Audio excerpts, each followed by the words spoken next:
Assalamualaikum warahmatullahi wabarakatuh.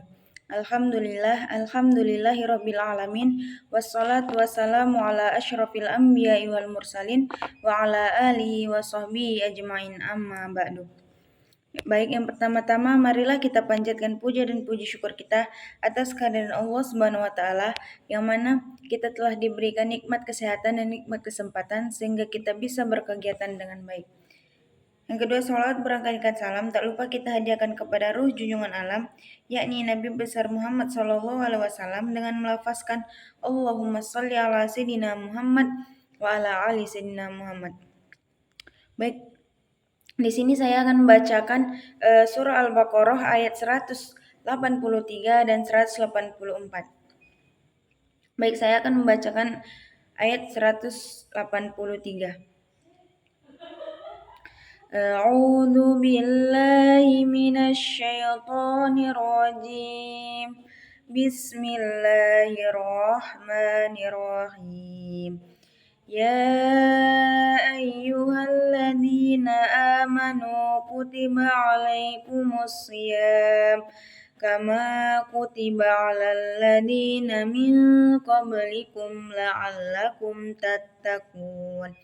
Ayyaman ma'dudat faman kana minkum maridan aw ala safarin fa iddatum min ayyamin ukhra wa 'alal ladzina yutiqunahu fidyatun ta'amu miskin faman tatawwa'a khairan fahuwa khairul lah wa antasumu khairul lakum in kuntum ta'lamun. Shadaqallahul azim. Baik, saya akan mengartikan surah Al-Baqarah ayat 183.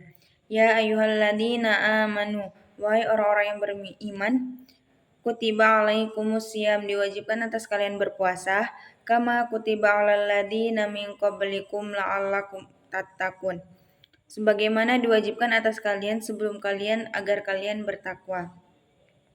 Ayyaman ma'dudat, beberapa hari yang tertentu, faman kana minkum, maka barang siapa di antara kamu maridun aw ala safarin, yang sakit atau dalam perjalanan, fa'iddatum min ayyamin ukhra, maka hitunglah dari hari-hari lain.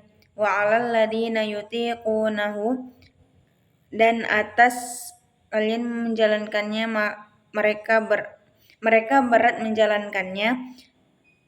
Jika mereka berat menjalankannya, fidyatun ta'amu miskin, maka mereka memberikan makan atau fidyah. Faman tatawwa'a khairan, maka ia mengerjakan kebaikan, fahuwa khairul lah, maka ia lebih baik.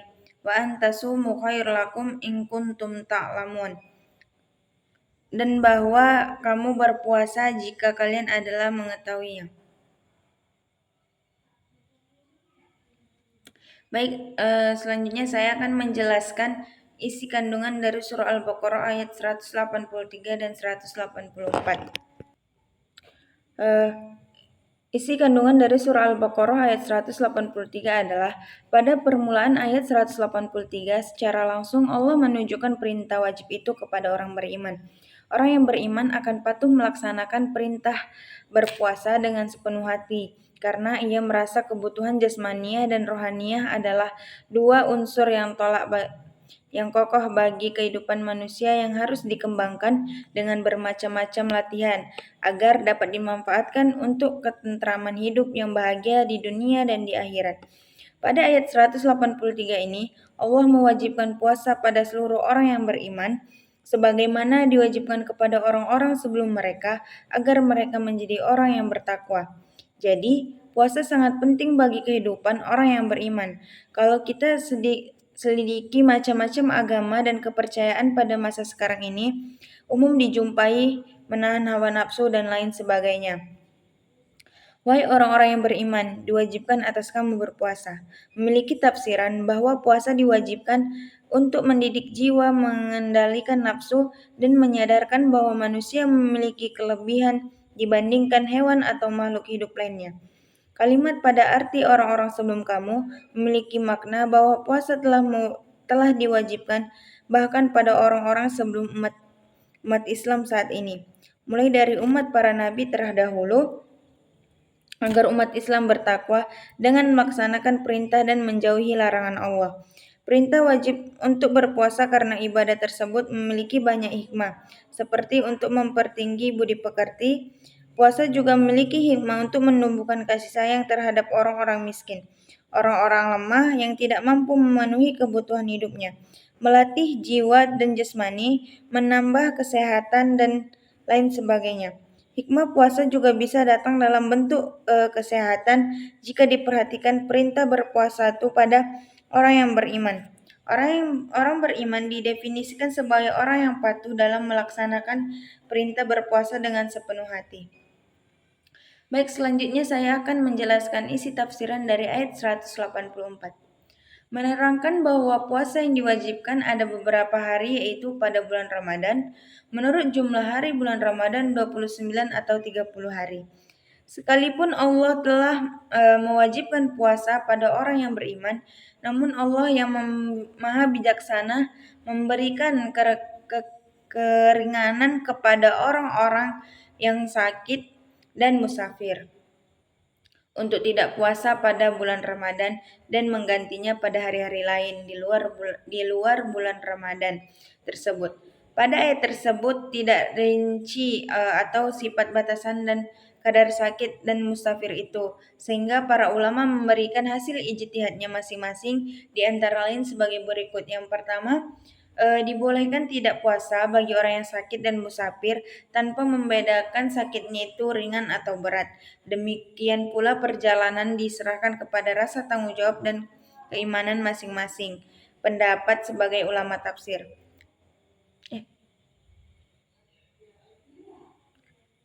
Itu ringan atau berat, demikian pula perjalanannya jauh atau dekat, sesuai dengan bunyi ayat ini.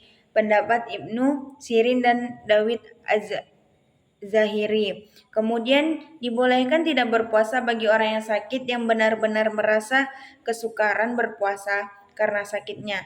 Ukuran kesukaran itu diserahkan kepada rasa tanggung jawab dan keimanan masing-masing. Pendapat sebagian ulama tafsir. Kemudian dibolehkan tidak puasa bagi orang-orang yang sakit atau musafir dengan ketentuan apabila sakit itu berat dan akan memengaruhi kesehatan atau keselamatan jiwa dan keselamatan sebagian anggota tubuh atau menambah sakitnya bila berpuasa. Juga bagi orang-orang yang musafir apabila perjalanannya itu dalam jarak jauh yang ukurannya paling sedikit 60 farsah atau kurang lebih 80 km. Menurut ayat 184, siapa yang benar-benar merasa berat menjalankan puasa, ia boleh menggantinya dengan fidyah walaupun ia tidak sakit atau tidak musafir. Termasuk orang yang tidak mampu berpuasa, bila ia tidak berpuasa berganti dengan fidyah. Yang pertama, orang tua yang tidak mampu berpuasa, bila ia tidak berpuasa diganti dengan fidyah. Wanita hamil dan sedang menyusui. Orang-orang sakit yang tidak sanggup berpuasa dan penyakitnya tidak ada harapan akan sembuh, hanya membayar fidyah.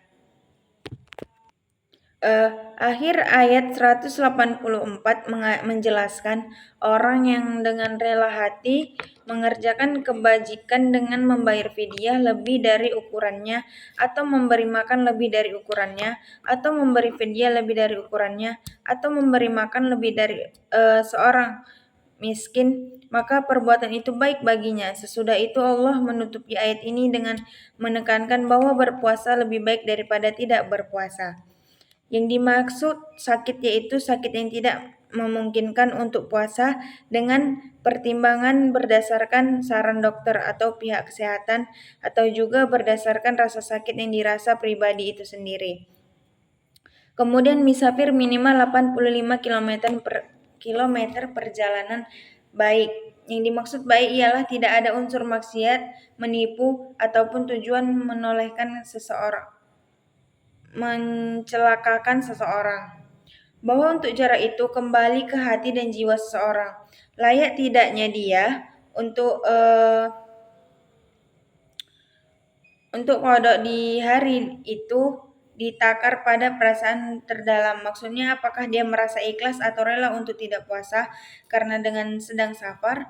Kalaupun jaraknya kurang sedikit dari 85 kilometer, kalau dia merasakan sudah layak ya silakan saja. Namun andai pun 1000 kilometer kalau hati dia tidak nyaman untuk tidak puasa, maka dia tidak dibebankan untuk membatalkannya. Itu dari Buya Hamka. Kemudian saya akan melanjutkan keterkaitannya dengan pendidikan. Yang pertama itu ada akidah. Surah Al-Baqarah ayat 183 sampai 184 menjelaskan kewajiban puasa dan hukum serta tata cara menggantinya bagi orang yang tidak mampu menjalankannya. Ini menunjukkan bahwa Allah atau kepercayaan dan keagamaan adalah bagian dari pendidikan. Ada beberapa hal tentang puasa yang diajarkan dan dijelaskan pada ayat ini. Yang pertama, status hukum puasa yaitu sesuatu yang wajib dilakukan. Kemudian menjelaskan tentang sinyal tentang sejarah puasa, di mana puasa sudah dilakukan dan diwajibkan oleh orang-orang sebelumnya. Kemudian ada teknis cara-cara melaksanakan puasa, seperti kapan dilakukan dan eh, bagaimana saja yang tidak bisa dilakukan. Baik, sekian penjelasan dari isi kandungan surah Al-Baqarah ayat 183 sampai 184 dan keterkaitannya. Kurang dan lebihnya saya mohon maaf. Wabillahi taufiq wal hidayah. Wassalamualaikum warahmatullahi wabarakatuh.